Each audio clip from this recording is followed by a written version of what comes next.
When we first saw the Jedi Council in Phantom Menace, we quickly saw a creature that resembled Yoda, and they do indeed come from the same unknown species. The Jedi Master's name was Yaddle, and she was a very underrated Jedi by many people who haven't dealt with her in the past. But perhaps one of her greatest achievements were her wisdom and compassion.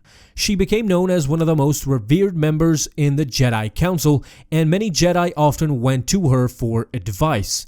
In fact, she was so thoughtful and compassionate that she helped the people of Koba rebuild their society after they had trapped her in a cave for almost a century. Instead of seeking revenge or just simply not helping them at all, she felt sorry for them and helped them nonetheless. Yaddle was also known to use as few words as possible when present in the Jedi Council, but with those few words she would always come to a conclusion that the other members would agree on. But the question remains just how powerful she actually was.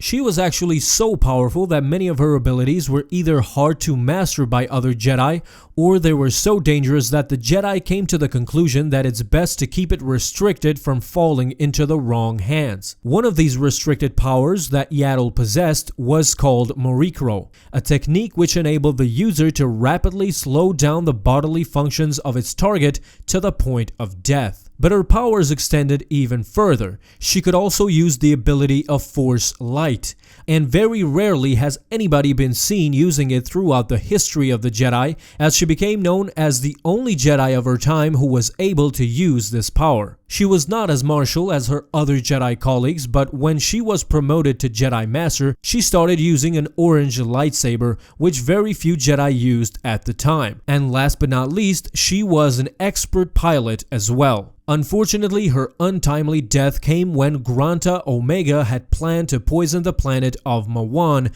with a chemical bomb. There, she showed how in tune she was with the Force and her fast reflexes as she jumped in front of the bomb. In her last heroic act, Yaddle used the Force to absorb the bomb into herself, imploding and then dying, making sure that nobody on Mawan would be exposed to the lethal chemical explosion. Alright guys, so that is it for today. Hope you liked this video, and if you did, don't forget to leave a thumbs up down below and leave your comments as well on your thoughts on Yaddle. Hope you had fun watching this video and hope you have a fun day as well. In closing, don't forget, may the Force be with you always.